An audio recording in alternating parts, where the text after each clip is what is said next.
Bonjour Claire. Bonjour. Alors, je serais tentée de te présenter, mais en fait, je ne sais pas exactement comment te présenter. Mais personne ne sait. Est-ce que toi, tu as une technique pour te présenter ? Soit je mens délibérément. Okay. Chez le coiffeur, je donne complètement un autre métier et tout pour pas qu'on me pose des questions cheloues. Après, est-ce que je vais vraiment chez le coiffeur ? La question peut se poser. Je dis que j'écris des trucs, généralement. Okay. C'est pas mal, ça me va comme réponse. On t'a déjà vu sur Mademoiselle. La dernière fois que tu es venue en interview, en tout cas, c'était en 2015. Cette interview, elle a été publiée juste quelques semaines avant que tu fasses une vidéo qui concernait Marion Maréchal Le Pen. Oui, parce qu'à l'époque, je faisais pas du tout de vidéos, enfin en tout cas pas des vidéos où je montrais ma gueule. Il y a eu un moment où je me suis dit ça ira plus vite en fait de faire des trucs en vidéo. Et j'en ai fait pas beaucoup, une, deux, et puis un jour, il y a cette histoire de Marion Maréchal Le Pen qui était candidate et puis qui était en plus donnée gagnante au régional en PACA en 2015, et qui dit entre autres conneries qu'elle veut supprimer les subventions pour le planning familial si elle est élue. Je trouve ça parfaitement con, et du coup je fais une vidéo pour le dire. Et cette vidéo tourne beaucoup, et du coup, comme tous les trucs qui tournent beaucoup, je finis par avoir une petite armée de trollinous qui viennent me dire que globalement, ils sont pas d'accord avec moi, mais surtout parce que de toute façon, soit je suis trop moche pour avoir le droit de parler de droit à l'avortement, puisque de toute façon, je suis trop moche pour baiser, donc mon propos est invalide. Soit que je suis une salope parce que je parle de droit à l'avortement, donc de baisse, donc mon propos est invalide. Ce qui était des arguments de poids. On est sur une petite dose d'ironie bien sympa. On est sur un truc assez qualitatif en termes d'échange. Et du coup, je sais pas, j'ai commencé à les poster un peu sur internet, ces commentaires, parce que c'était quand même assez... au-delà du fait que je suis pas la seule à m'être pris des commentaires rageux, insultants et tout, hein. Ça disait encore vachement de trucs quoi, en 2015 de ce que ressentaient les gens vis-à-vis du droit à l'avortement. Donc c'était assez foufou, et du coup je commence à poster pas mal de ces commentaires sur Twitter, machin, et puis à un moment je me dis mais en fait on pourrait le publier carrément une compile de tous ces commentaires horribles. Et ce qui serait marrant en fait, ce serait de le vendre au profit du planning familial, et comme ça annulerait la bêtise de ces gens, et tac tac. Et donc on l'a vraiment fait. Il y a une maison d'édition qui s'appelle La Ville Brûle qui m'a proposé de m'aider parce qu'en fait j'ai fait des préventes et qu'il y en a eu beaucoup plus que prévu, et que du coup c'est devenu un gros bordel. Du coup ça a vachement bien marché, et il y a une espèce de chose qui me vole devant. Voilà. On a récolté je crois 14 000 € au profit du planning familial, ce qui va pas changer la donne au niveau de ce qu'ils vont faire, hein, mais ce qui était symboliquement assez chouette du coup d'avoir réussi à transformer ces commentaires tout pourris en quelque chose d'un peu constructif. Et puis je pense qu'on avait toutes, surtout, mais même tous, vécu que faire de ces commentaires un peu horribles et un peu insultants, où à la fois tu sais bien qu'il ne faut pas nourrir le troll, et en même temps, quand même, quoi, c'est super dur de rien en faire, et voilà, c'était cool d'avoir réussi à... Et t'as beau avoir connu Internet et Twitter, etc. dès ses débuts, c'est jamais facile d'affronter ça. Ça fait jamais très très plaisir quand tu t'en manges beaucoup. Après, honnêtement, ce que je me suis mangé moi, c'était faible regard de ce que se mangent d'autres nanas. Et moi, j'avais la chance d'avoir 30 piges, de connaître Internet, d'avoir conscience de où je mettais les pieds et tout. Il t'arrive ça à 14 ans, tu fais peut-être moins la maligne, et c'est un peu flippant quand même quand tu te rends compte de la violence du truc. Tu t'attendais à ce que tu récoltes 14 000 € comme ça ? Non, c'était assez chambé. En fait, je voulais vraiment en vendre 12 pour symboliquement dire voilà, vous savez quoi, j'ai fait un don de 15 € au planning familial en vendant vos trucs, quoi. Je pensais vraiment imprimer les trucs dans mon salon et le faire à l'arrache et faire un truc à la con. Et heureusement que j'ai eu de l'aide pour le faire à grande échelle, parce que ça a un peu dépassé l'objectif premier. Tout à l'heure, je ne savais pas comment te présenter, parce que tu fais à peu près 1000 trucs différents. C'est ça, à peu près. Voilà. Mais moi-même, je suis un peu perdue dans tout ce que je fais. Et je te cache pas qu'en vrai, quand je dis, il y a un tweet que j'ai beaucoup utilisé à une époque, qui était j'ai trop d'onglets ouverts dans ma tête, et c'est vraiment ça, cette sensation de commencer 12 000 trucs en même temps, et parfois je suis un peu perdue, je fais comment vais-je m'en sortir vivante. Du coup il y a plein de trucs aussi que je finis pas, ou que je commence, que je mets de côté, que machin. Donc c'est un peu compliqué. Après c'est parce que je suis probablement né assez bordélique. Hein. Et aussi, je me suis jamais dit je vais être blogueuse ou youtubeuse ou auteur de films ou comédienne ou faire de la radio ou machin. En fait, tous ces trucs-là, c'est des trucs qui sont chouettement venus à moi avec le temps. Et c'est tous des... comment dire? C'est tous des moyens, mais c'est pas des fins en soi. Ça me fait d'ailleurs toujours un peu halluciner quand j'entends pas mal de petits jeunes qui veulent devenir youtubeurs ou des trucs comme ça, parce que pour moi c'est vraiment un moyen, et dans 10 ans il y aura un autre moyen. Enfin, on va inventer des nouveaux trucs, c'est pas ça qui est important en fait, c'est pas tellement Enfin, c'est chouette la forme, et c'est chouette d'arriver à utiliser la forme pour dire des trucs, et de jouer avec la forme, et pour raconter des histoires, ou pour dénoncer des trucs, ou voilà. Mais pour moi c'est un peu que des moyens, et du coup je jongle avec tous ces trucs-là. Et du coup, c'est un peu le gros boxon, hein, mais je trouve ça chouette en fait d'avoir tous ces outils, mais c'est que des outils. Et après, ce qui est marrant, c'est de les mélanger, c'est de les utiliser. On vit aussi une époque où c'est cool parce que tu vas faire de la vidéo, c'est à la portée de presque tout le monde. Aujourd'hui, c'était pas le cas quand moi j'avais 15 ans, donc c'est aussi génial, quoi, parce que tu peux tester tes trucs. De ouf, mais c'est aussi super inspirant en fait de voir quelqu'un comme ça qui s'est pas laissé enfermer dans une seule case. Qui teste de nouvelles choses un peu tout le temps aussi. Enfin, là, tu fais un podcast sur Arte Radio maintenant, qui s'appelle Miko's the Night. Je sais pas si c'était la première fois que tu faisais de la radio ou si tu en avais déjà fait. Alors j'en ai fait un petit peu l'an dernier avec Arte Radio. J'ai fait des chroniques sur la campagne présidentielle. Ça s'appelait Casser la voix, et c'était ma première expérience de truc sonore. Et c'était très chouette en fait, j'ai bien aimé D'abord, c'est une ambiance que j'aime beaucoup, et en plus, il y a toujours eu ce truc, même les quelques fois où j'ai été invitée à des radios, il y a une ambiance un peu particulière derrière un micro, qui n'est pas l'ambiance de la télé, qui n'est pas l'ambiance d'une boîte de prod, qui est un peu différente et que je trouve assez chouette, où on est caché tout en n'étant pas si caché que ça. Et ouais, j'ai bien aimé en fait tout ce que tu peux faire avec le son. Ça va beaucoup plus vite à faire que de l'audiovisuel, c'est-à-dire que c'est quand même vachement moins contraignant. Quand tu bosses, en plus que tu es aidé, comme c'est le cas à Arte Radio, par des réals qui sont un peu des killers et qui vont t'aider à faire le truc que tu as en tête et à t'aider à le bricoler et tout. Et c'est très chouette. Et le son, ouais, c'est aussi un univers assez mortel parce que tu peux faire quand même plein de trucs. Et là, je suis en train de découvrir. Et du coup, cette année, je fais un truc plus long une vingtaine de minutes avec Élodie Font qui, elle, faisait vraiment de la radio avant. Et qui m'apporte un peu de je sais comment ça se passe de brancher un micro et tout. Et voilà, et c'est vraiment très rigolo, je trouve que vraiment il y a plein de trucs à faire. Bon, le podcast ça explose en ce moment, donc c'est pas un scoop de réaliser que tiens, le son c'est intéressant. 2017. Mais en tout cas, moi j'adore, je trouve ça vraiment super, ça me donne envie de faire plein d'autres trucs, de faire des docus sonores, de faire des fictions sonores, de faire des trucs qui sont à la croisée de tout ça et tout, c'est assez chouette. Et puis pareil, c'est aussi un truc que tu peux apprendre à faire dans ton coin, à tester dans ton coin, à faire tes maquettes dans ton coin. Ça ne demande pas énormément de matos pour faire un truc pas très propre, mais un peu écoutable et tout. Je trouve ça assez mortel. T'as toujours été un peu autodidacte, non? J'ai l'impression que t'as toujours appris en faisant, en fait.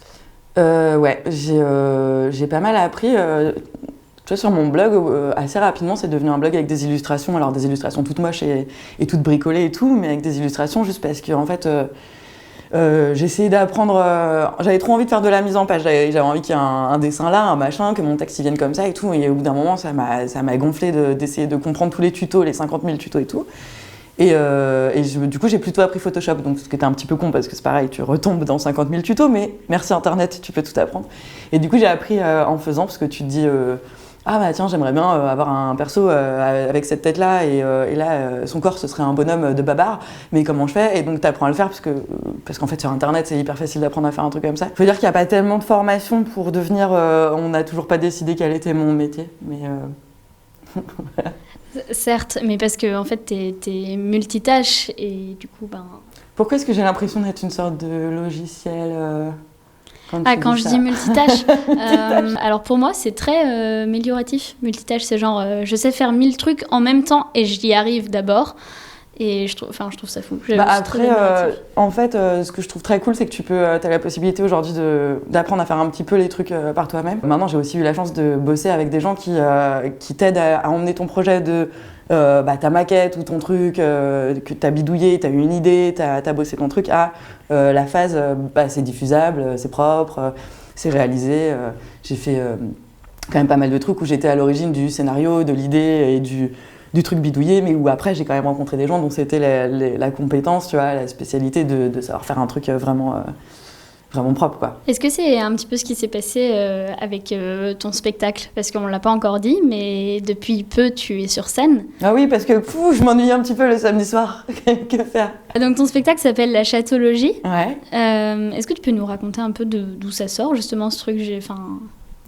Alors, en fait, il y a genre 1 an, il y a une nana qui s'appelle Louise May qui écrit des polars, notamment, et d'autres bouquins, que je connaissais un petit peu. On se connaissait surtout sur Twitter. En fait, on avait été boire un coup une fois, mais on se connaissait un peu de loin. Et elle m'envoie un DM et elle me dit, grosso modo, blablabla, seule en scène, blablabla règle, blablabla, veut que ce soit toi qui le joue. Ce à quoi je réponds plus ou moins blablabla, hahaha, MDR, jamais de la vie, donc mais c'est gentil, merci. Et j'étais flattée, mais je pensais pas du tout le faire. Donc elle avait effectivement écrit un spectacle conférence seule en scène sur le thème des règles, et elle voulait que ce soit moi qui l'incarne. Et c'était, je ne sais pas pourquoi cette idée saugrenue lui est passée par la tête, mais voilà. Et en fait, elle a été très maligne, c'est qu'en fait, elle m'a dit non, mais je sais que tu vas dire non, mais je voudrais juste une chose, je te demande juste un truc, c'est de le lire. Et du coup, elle m'a fait le lire devant elle. En plus, cette vilaine, elle s'est commandé un verre et elle a sorti son bouquin. Elle m'a filé le texte, elle m'a dit non, mais je bouge pas tant que t'as pas fini. Et du coup, j'ai lu, j'étais un petit peu obligée. Et en fait, j'ai vraiment kiffé le texte, je trouvais ça vraiment, vraiment chouette, à la fois dans le fond et à la fois dans la forme et tout. Et effectivement, c'était assez écrit pour moi. Et puis après, j'ai mis ça dans un coin de ma tête en me disant bon, je ferai peut-être une lecture un jour, une fois, machin. Mais j'avais quand même très très peur de me lancer dans un truc vraiment de l'ordre du spectacle, machin. Ça me paraissait totalement foufou. Sauf qu'après, il y a ce bon Patrick Beau qui m'a proposé de venir au Frames, au festival à Avignon, qui est un très chouette festival. J'ai dit oui, il m'a dit tu peux faire ce que tu veux. Je me suis dit mais quitte à faire ce que je veux, est-ce que je ferais pas genre une lecture ou un truc de ce texte sur les règles? Et petit à petit, en fait, quand j'ai commencé à bosser dessus avec un metteur en scène qui s'appelle Karim Tougui et qui fait partie de mes meilleurs amis et qui est quelqu'un de très chouette. Et en fait, plus on a commencé à bosser dessus en mode lecture, plus on s'est dit non mais en fait c'est vraiment un spectacle et en fait on va vraiment le faire en mode spectacle. Et donc voilà, c'est devenu un spectacle en scène conférence. Et pour l'instant, je joue tous les samedis à Paris. Ouais, à la Comédie des Trois Bornes. Oui. Et donc nous, on l'a vu avec Louise. Et on a appris pas mal de choses, même si je pense qu'on a appris moins de choses que des gens qui n'ont pas leurs règles, par exemple. Ouais. Mais surtout, on a beaucoup ri aussi, parce que je trouve que pour nous, ça permet de dédramatiser et de rire d'un sujet qui n'est pas toujours drôle. Et en même temps, en sortant, j'avais très envie d'y amener tous mes potes, mon mec, mes cousins, mes frères, pour qu'ils sachent, en fait, parce que tu balances tellement de petites vérités, en fait, et tu remets un peu les pendules à l'heure. Les pendules à l'heure. Sur le sujet des règles, quoi.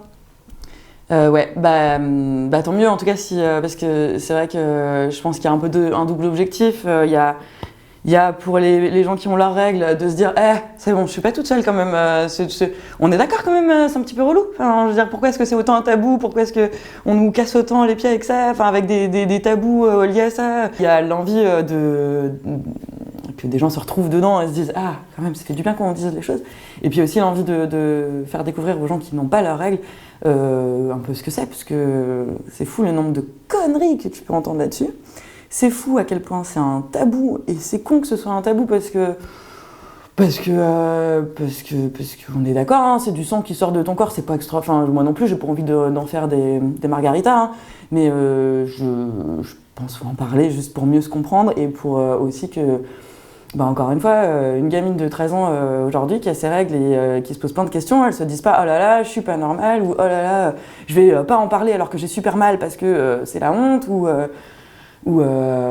juste qu'elles le vivent mal et tout. Et plus on se comprend et moins c'est tabou, et plus ce truc qui est relou en soi va commencer à devenir un truc un peu plus facile à vivre, quoi.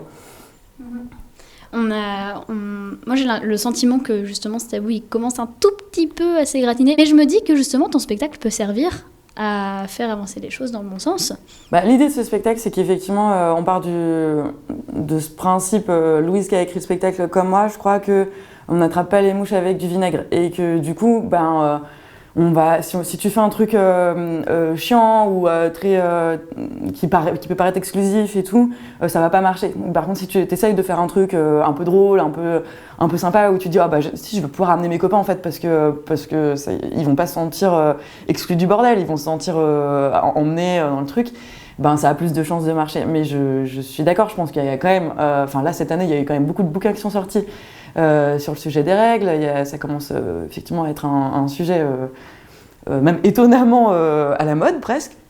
On a attendu plusieurs milliers d'années, donc on a le droit de se faire un an ou deux de c'est à la mode, je pense. Ça va. On a le droit de se hyper un peu le temps de quelques mois. Ouais, c'est ça. Moi, je vis dans un monde, et je pense que à Mademoiselle aussi, qui est un peu particulier, c'est un peu une bulle aussi, où c'est pas un problème de parler de règles, où c'est pas un problème de parler de poils, où c'est pas un problème de parler de féminisme, machin, et que c'est pas le cas partout. On est quand même dans notre petite bulle à nous. Que ce soit un truc dont on puisse parler, pas seulement à Paris, dans le 11e arrondissement, entre nous, mais aussi un peu partout, et j'aimerais bien jouer en province aussi d'ailleurs, et que ça sorte un peu notre monde de vingtenaire, trentenaire dans le milieu des médias, et que ce soit un peu plus un sujet simple partout, quoi. Pour toi, j'ai l'impression qu'effectivement, dans toutes les productions que tu fais ou autres, il y a toujours un message derrière. Ouais, il y a souvent un message. Du coup, c'est très difficile quand on me demande d'écrire des trucs, juste d'écrire une histoire sans spécialement de message. C'est un peu plus fort que moi, en fait. Mais oui, effectivement, ça rejoint ce que je disais tout à l'heure, c'est un moyen, c'est-à-dire c'est pas une volonté de faire du one-man show ou de devenir comédienne qui nourrit ce truc-là. C'est encore une autre carte à jouer que de faire un spectacle, et pourquoi pas, parce qu'effectivement ça change, parce que tu auras peut-être des gens qui vont pas ouvrir un bouquin, mais vont aller voir un spectacle, et puis qui sait, demain, les règles, la comédie musicale. Ah, je demande à voir. Mon rêve. Moi je veux bien l'écrire, hein. Si quelqu'un veut bien la produire, moi je veux bien l'écrire. Le message est passé. Ouais. Mais je me demandais, du coup, il y a beaucoup de sujets que tu abordes qui sont féministes. Je me demandais quel a été ton déclic un peu féministe, ou si ça a toujours été un truc dans ta vie qui était présent en toi, peut-être. Je ne sais pas. Je pense pas que j'ai eu de déclic. J'ai d'ailleurs pas la culture féministe de base, et j'ai pas lu, je pense, les trucs, les grands classiques du féminisme. J'ai pas eu de déclic, j'ai pas eu de trucs comme ça. Je pense que c'est merci Internet d'être confronté à des gens qui t'expliquent pourquoi c'est important tel ou tel combat. Qui vont t'expliquer, et t'as le droit de pas être d'accord, hein, je suis pas toujours d'accord, mais qui vont t'expliquer pourquoi il leur semble que... je me rappelle du moment où ils ont justement décidé que le Mademoiselle sur les documents officiels, ça allait disparaître. Et c'était il y a 4 ans, un truc comme ça. Même plus que ça, je pense. À mon avis, ça fait bien 6 ans. En tout cas, j'étais déjà sur Twitter, ça doit faire 10 ans, mais ouais, peut-être 5-6 ans, un truc comme ça. Et je me revois à cette époque-là faire plutôt partie des gens, alors je ne crois pas avoir dit quoi que ce soit, mais plutôt en feeling, m'a dit ouais, ça va, il y a des combats plus importants, on s'en tape. Moi, j'aime bien ce mot en plus, je le trouve plutôt mignon et tout. Et puis, et donc quelques années plus tard, tu réfléchis au truc et tu te dis, mais sans déconner, mais vraiment jusqu'en 2010, on nous demandait sur des papiers, des documents officiels, si t'étais une nana, de dire si t'étais mariée, si t'étais un mec, t'avais pas besoin de le dire. Mais genre, d'où c'est justifiable? Qu'est-ce que ça trimballe comme message d'autre que des années de système patriarcal de merde? Enfin, il n'y a aucune justification à ce truc. C'est hallucinant en fait. D'un coup, c'est le Moyen-Âge. Mais je me revois il y a quelques années, quand c'était arrivé, J'étais pas anti non plus, enfin j'étais pas contre le fait que ça dégage, mais je me disais un peu, comme beaucoup de gens se disent, regarde plein de combats féministes qui peuvent paraître anecdotiques aujourd'hui, oh c'est très anecdotique. Et en fait je pense que c'est pas si anecdotique que ça, comme de parler des règles, comme débattre de l'écriture inclusive ou pas, comme des trucs comme ça. C'est pas ça qui va faire tout changer, mais petit à petit, chaque petit caillou, il construit quand même un petit bout de maison, et peut-être cette maison elle va être cool quoi. Qu'est-ce qui te reste que t'as vraiment envie de faire? C'est une bonne question. Me barrer, aller élever des chèvres. Ça, j'ai vraiment envie de le faire. Non, il reste plein de trucs. D'abord, je pense qu'il reste des trucs à inventer auxquels on ne pense pas. Je pense que, je sais plus pourquoi, l'autre jour, je pensais à ça et je me disais, avec les trucs là, de réalité virtuelle, ils sont encore tout un nouveau moyen de raconter des histoires et tout.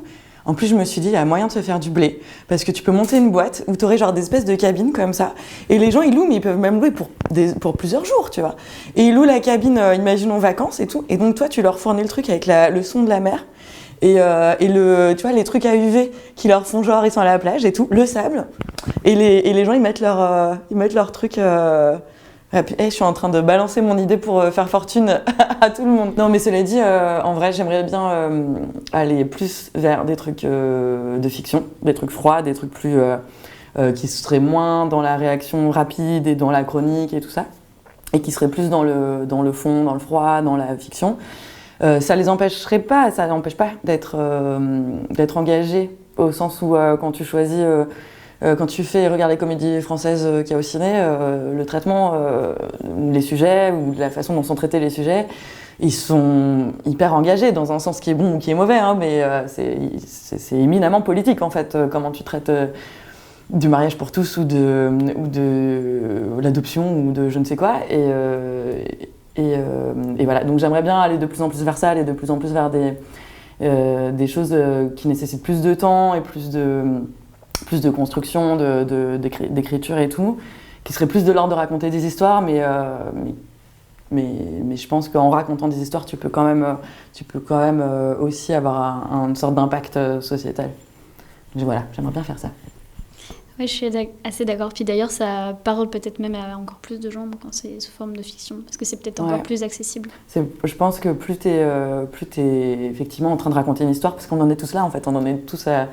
Finalement, enfin, ça me fait marrer l'explosion du podcast. C'est vraiment cette impression que moi je vais me coucher en écoutant un podcast et je me dis mais c'est comme quand tes parents te lisent une histoire quoi. Et c'est marrant qu'on ait un peu envie de retrouver ce truc-là, mais quand tu vas au ciné c'est un peu pareil et quand tu ouvres un roman c'est un peu pareil. Et oui effectivement je pense que c'est une super bonne façon d'attraper les gens et leur dire un truc. Et Louise May qui a écrit Chatologie, elle a notamment écrit un polar féministe. Et en fait, c'est un super bon polar. Tu l'ouvres pas en te disant « Ah, c'est un polar féministe, ils vont mettre un truc féministe tatoué, gravé en gros toutes les 4 pages. » C'est juste que les valeurs que ça trimballe, elles sont plus intéressantes que les valeurs qui vont être trimballées dans un autre roman. En tout cas, en attendant tes rêves d'écriture de fiction, on peut déjà te voir sur scène. Oui. Donc... tous les samedis à 21h30 à la Comédie des Trois Bornes. C'est ça. Et on espère peut-être bientôt ailleurs. Voilà, on ne sait pas, mais peut-être. Ce serait cool. Et du coup, je le redis parce que on a mis des billets en vente moins chers à 10 € et évidemment, ils sont tous partis puisque les gens ils commencent par prendre les billets les moins chers. Donc, si vous êtes étudiant, chômeur, tout ce qui est assistanat, intermittent du spectacle, tous ces gens qui servent à rien du tout et qui pourrissent la société.